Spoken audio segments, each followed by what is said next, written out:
नमस्कार, हिमाचल समाचार में आपका स्वागत है। आज के मुख्य समाचार। शिमला में प्रदेश विधानसभा का मॉनसून सत्र आरंभ। आपदा राहत कोष में अंशदान। जायका वानिकी परियोजना की आय सृजन गतिविधियों का ग्रामीणों को मिल रहा लाभ। और अब समाचार विस्तार से। हिमाचल प्रदेश विधानसभा का मॉनसून सत्र आज शिमला में आरंभ हुआ। मॉनसून सत्र 25 सितंबर 2023 तक चलेगा। सत्र के पहले दिन आनी विधानसभा के पूर्व विधायक स्वर्गीय श्री खूबराम के निधन पर सदन में शोकोद्गार प्रस्तुत किए गए।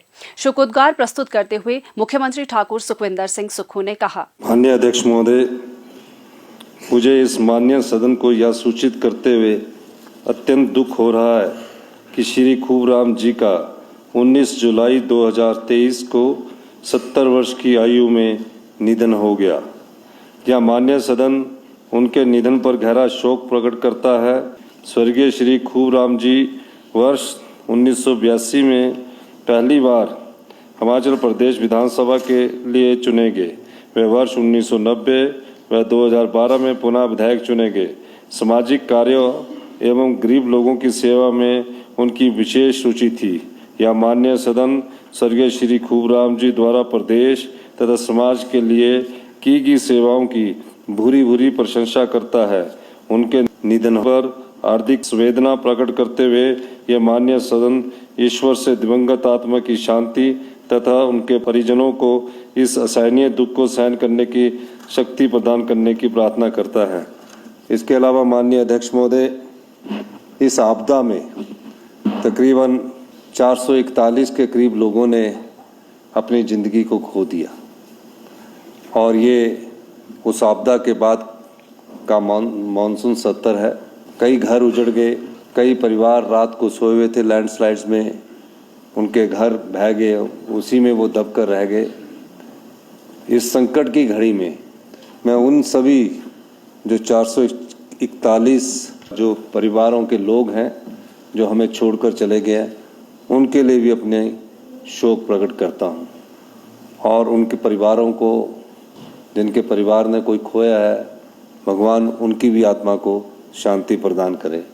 सदन से विपक्ष के वॉकआउट पर प्रतिक्रिया व्यक्त करते हुए मुख्यमंत्री ने कहा, माननीय अध्यक्ष महोदय, जब आपदा आई, हिमाचल सरकार का पूरा मंत्रिमंडल, हिमाचल सरकार के पूरे विधायक सड़कों पर उतरे और उस आपदा के समय भी ये भारतीय जनता पार्टी के लोग प्रेस के माध्यम से बयान दे रहे थे कि मॉनसून सत्र बुलाइए, मॉनसून सत्र बुलाइए। और आज जब आपने मॉनसून सत्र बुलाया तो ये राज्य की आपदा के प्रति गंभीर नहीं है। राज्य की आपदा के प्रति कोई गंभीरता इनमें नजर नहीं आती। तब आपदा को रोकने का काम करते थे। आज जब आपदा से क्षेत्र से संबंधित सरकार कोई संकल्प ला रही है तो आज उसको रोकने का ये प्रयास कर रहे हैं, क्योंकि इनके पास कहने को कुछ नहीं है। माननीय अध्यक्ष महोदय, आपने व्यवस्था दी और पिछले कल जब ऑल पार्टी मीटिंग थे, हर्षवर्धन चौहान जी वहाँ पार्लियामेंट हमारे मिनिस्टर गए थे, उस समय भी इनके ध्यान में नियम 102 के तहत ये प्रस्ताव लाया गया था। इसी से जुड़ा हुआ प्रस्ताव नियम 67 के तहत आया है।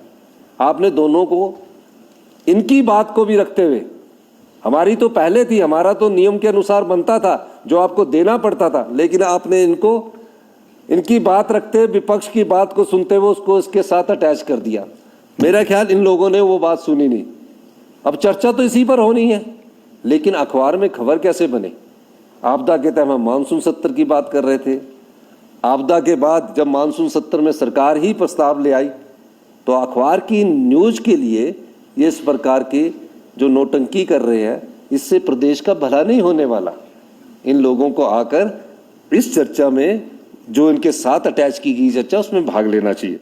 इससे पहले विधानसभा पहुंचने पर संसदीय कार्य मंत्री श्री हर्षवर्धन चौहान सहित अन्य अधिकारियों ने मुख्यमंत्री का स्वागत किया।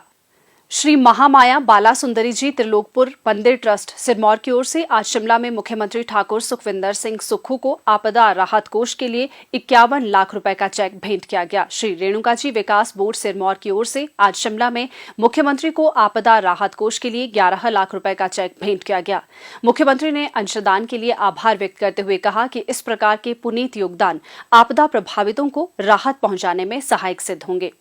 सरकार हिमाचल वन संरक्षण एवं वन संवर्धन के लिए अनेक प्रयास कर रही है। लोगों की भागीदारी सुनिश्चित कर राज्य के वन्य क्षेत्र को बढ़ावा दिया जा रहा है। प्रदेश में जायका द्वारा वित्त पोषित हिमाचल प्रदेश वन पारिस्थितिकी तंत्र प्रबंधन एवं आजीविका सुधार परियोजना के अंतर्गत सतत वन प्रबंधन द्वारा वन पारिस्थितिकी तंत्र को सुदृढ़ किया जा रहा है। इसका लक्ष्य जैव विविधता का संरक्षण, ग्रामीण लोगों की आजीविका में सुधार करना और प्रदेश के पर्यावरण का संरक्षण करना है। ये परियोजना हिमाचल प्रदेश के 7 जिलों कुल्लू, मंडी, लाहौल स्पीति, बिलासपुर, किन्नौर, शिमला और कांगड़ा के चयनित स्थानों में कार्यान्वित की जा रही है। इस परियोजना के तहत कुल 460 सूक्ष्म योजनाएं और 920 स्वयं सहायता समूहों को शामिल किया जा रहा है। परियोजना के अंतर्गत लोगों की आर्थिकी में सुधार के लिए स्वयं सहायता समूह के माध्यम से लगभग 24 आय सृजन गतिविधियां चलाई जा रही है। ग्रामीण स्तर पर मुख्यतः मशरूम उत्पादन, हथकरघा, चीड़ की पत्तियों से बने सजावटी उत्पाद, सीरा, सेपू बड़ी, टौर की पतलें इत्यादि आय सृजन गतिविधियों के माध्यम से स्वयं सहायता समूह के सदस्यों की आजीविका में सुधार लाया जा रहा है। सामाजिक आर्थिक उत्थान की परिकल्पना को साकार करती ये परियोजना लोगों की तकदीर बदलने में मददगार साबित हो रही है। स्थानीय स्तर पर लोगों की भागीदारी सुनिश्चित कर प्रदेश की समृद्धि की खुशहाल तस्वीर बनाने में ये परियोजना सहायक सिद्ध होगी। हिमाचल समाचार देखने के लिए सब्सक्राइब करें यूट्यूब चैनल हिमाचल समाचार, फॉलो करें ट्विटर @TPRHP, लाइक करें Facebook page information and public relations department Himachal Pradesh, follow करें इंस्टाग्राम @DIPR हिमाचल, विजिट करें वेबसाइट www.himachalpr.gov.in। इस अंक में इतना ही। कल फिर होगी मुलाकात। दीजिए इजाजत। नमस्कार।